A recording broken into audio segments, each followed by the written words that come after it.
Hello, my name is Clyde Gemini. I am a junior at Bloomsburg. I have decided to do my topic on the war and humanitarian crisis in Sudan. My major is psychology. I decided to do this project for reasons outside of my major. I just wanted to bring some light and inform some people on the current war and situation that is happening in Sudan.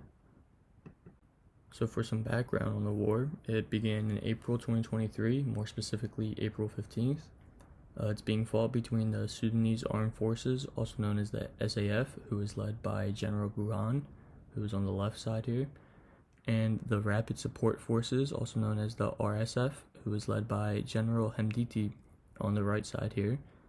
And the root causes of the war stemmed from just power struggle, control of territory, and political illegitimacy. So for the current situation of the war, the RSF controls parts of Khartoum and Darfur. The SAF holds eastern regions of Sudan. Conflicts are still expanding as they are still fighting today.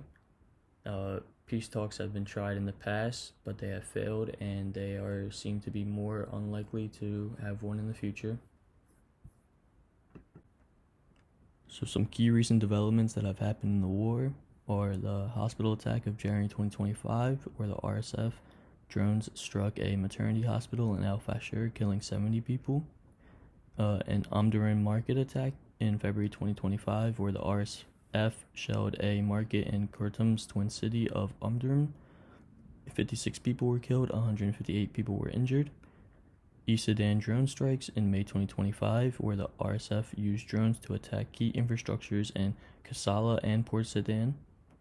And the Al Fashir massacre of October 2025, where the RSF reportedly killed thousands of non-Arab civilians after taking Al Fashir. So with all that conflict happening in Sudan, it has led to a humanitarian crisis. And a quick overview of what I will be covering is that there is 30.4 million people in Sudan, which is approximately 2/3 of their population, in need of aid. There's been millions of people that have been displaced. There's been collapse of food sources, water sources, and health systems. And I will also be covering the atrocities in Darfur. So starting off with the displacement and refugees, there has been approximately 12.7 million people that have been displaced, including internally and as refugees. This has been classified as the largest displacement crisis worldwide. Refugees have fled to multiple different countries such as Chad, Egypt, Ethiopia, and South Sudan. And majority of all these camps are considered to be overcrowded and just overpopulated in general. Moving on to food insecurity and health systems. 18 million people are facing acute hunger due to the war. There are multiple blocked aid routes, stopping civilians from getting the help that they need. Multiple destroyed markets and halted agriculture due to attacks from both sides. The UN has sent out warnings of imminent famine, and 80% of health facilities are now partially or fully non-functional. Moving on to the human rights violations, there have been reports of mass killings and ethnic cleansing. There has been allegations of genocide against non-Arab ethnic groups. There has been sexual/gender-based violence, primarily towards women, that consist of raping and forcing women into marriage. That's also on top of just the overall abuse that they also go through. There have been civilians trapped without utilities, causing them to not have their basic needs such as water and food.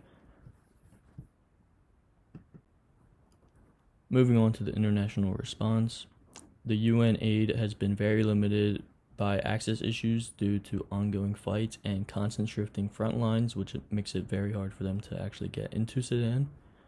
The African Union has called for a ceasefire, but they have seen very limited progress within that. The US, European Union, and neighboring countries have offered humanitarian assistance, but funding remains extremely low. So in conclusion, The war in Sudan has become one of the worst humanitarian crises the world has ever seen. Over 30 million people are in need of aid, and millions have been displaced. The international community faces urgent moral and logistical challenges, and without coordinated global actions, conditions may worsen, especially with famine, diseases, and mass displacement. Thank you.